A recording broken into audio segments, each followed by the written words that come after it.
What's up, YouTube? Capital G here, guys. I have some absolutely ridiculous and unbelievable tournament results coming out of the OCG. For those of you who don't know, in the Philippines over the weekend, they had the Asian 2017 Winter Championship qualifiers, and you will not freaking believe what won. Let's just make this imaginary scenario, guys. Let's just say that you didn't see the title of this video, and I was asking you, what do you think won? If you're like me, you would have probably said, well, Zodiac Bees are 90% of the OCG's meta. I'm gonna go with that, Resident Sleeper, and you would be 100% wrong. And for the one guy out there who said, well, I like barrier statues, I like playing the deck, so I guess I'll go with that because I like it, you would actually be freaking right. And I cannot even, like, me saying that out loud doesn't even sound right. Barrier statues ended up taking the event over Zodiac Bees, and I find that to just be completely shocking. And even if you look at the results, I mean, it wasn't like this guy was highly represented. This wasn't a deck that dominated or anything like that. Zoodiac Beast still did the damn thing. I mean, they took second place, third place, fourth place, fifth place. They took basically every spot in the entire top 8 that wasn't like A for obviously first, because that was reserved for anti-meta slash barrier statues. But I'm just shocked because you don't think of you don't really think of barrier statues as a deck that would be able to contend with Zoodiac Beast, especially if you go second. Believe me, guys, I know barrier statues. It's how I got my invite to next year's nationals, and if the deck goes second, it can definitely be a problem, especially when you have 3 torrentials in a format. But I don't really know how many Zoodiac players are going to be able to, incorporate 3 torrentials in their deck. Now I'm going to show you guys the deck list, and you guys are going to see why he was so successful. Now, for those of you who actually know a little bit about barrier statues, you'll look at the monster lineup. It is actually pretty standard. For those of you who aren't familiar with the deck, essentially the way the deck wins is you summon it's kind of like a Vanity's Fiend slash your opponent cannot special summon any monsters. I mean, sure, you won't be able to special summon any monsters either, but like, you really don't care. You summon one of your statues, you summon your Fossil Dyna, and then you set 5 back row, and you basically just say, come at me, bro.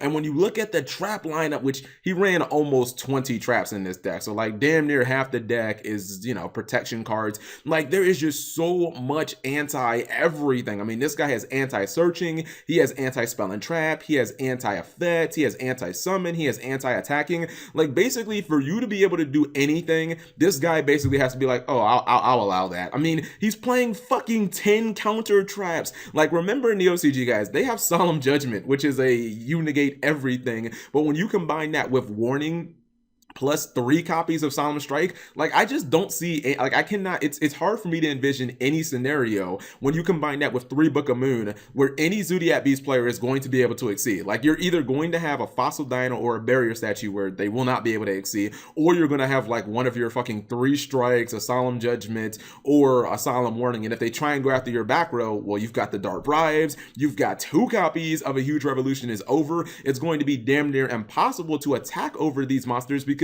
barrier statues, the weakness of them is that they're very small. They only have like 1,000 attack and 1,000 defense, so they're very, very small monsters.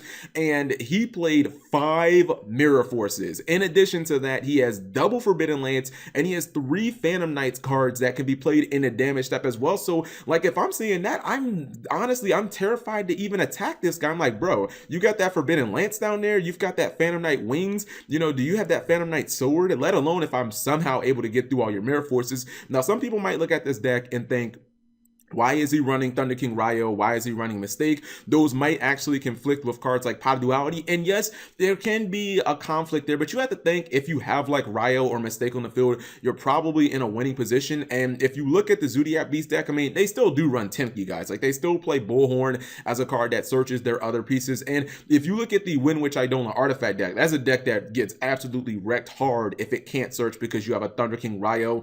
They don't have any monsters that they can just instantly summon and beat over Ryo. Alistar is basically shut down. One of the Wind Witches, I think it's Glassbell, I forget which one off the top of my head, but one of the Wind Witches searches, so that's just another card that gets shut down. Now, the coolest thing that I saw in this entire deck, and I honestly would have never thought about this, but I think it is low-key genius, is Mage Power. Now, I played At the regionals that I played barrier statues, I played Moon Mirror Shield because it's a card that basically, it makes it so your Fossil Dyna or your barrier statues they always are bigger than whatever they're attacking into. But the thing is, you don't get any raw damage. Like if you're attacking your opponent directly, your Fossil Dyna is still 1200 attack. But since you're always going to be playing defensive with this deck, and you're always going to basically have like 5 cards in your back row, Mage Power actually like it actually makes sense, because this Mage Power is going to give your monster 2500 attack and defense. And we've already established they're not going to be getting any big Xyz or any big Synchro or any big monsters on the field that can like out these motherfuckers. So it actually gives you a way of getting raw damage and just kind of making so even if they do somehow, I don't really see this situation coming up, they get a big fusion, I guess maybe turn 1, you can still pretty much answer it by going Fossil Dyna, you know, set 4 and then activating like Mage Power, and it's like, wow, my fucking Fossil Dyna is like, you know, almost 4000 attack. What you gonna do about this? You're not gonna special summon. You know what I mean? So I don't know, guys. What do you think?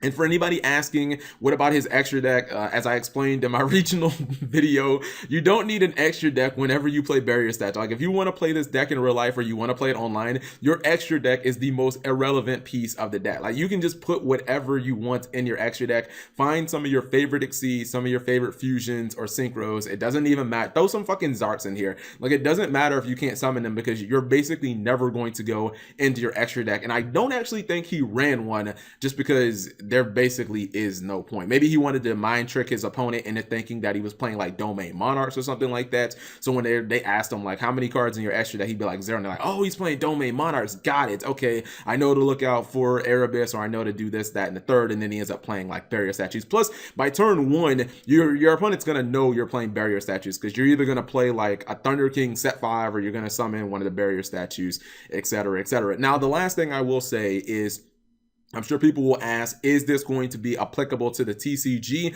I kind of feel like, yeah, I kind of feel like it is. Now, obviously, guys, yes, there are some cards in here that we cannot run, like Feather Duster. We cannot run Solemn Judgment, but if you take those 2 cards out, like look at the rest of the deck. Like this is all TCG legal right this set. You could play this at our regionals tomorrow 100%. You basically only be looking for a couple of replacement cards, and I don't even think the Feather Duster is like that important. The Feather Duster is probably the least important thing. I think the Solemn is kind of more important, because it is basically an out to everything. So you guys let me know as far as, will this be a trend? As I said in the Red Eyes video, guys, I think this is what's happening in the OCG. You're basically seeing either Zoodiacs, like you're either with Zoodiacs or you're 100% trying to counter Zoodiacs. Like you're basically building a deck 100% just to counter that deck. And in this event, that deck ended up coming out on top. So let me know what you guys think. Do you think barrier statues will be viable in the TCG? Because we are basically 1 month away from Zoodiacs hitting the TCG. It's almost ground zero at this point. If you guys enjoyed the video, give it a thumbs up. Thank you guys for watching. As always, subscribe if you have not already.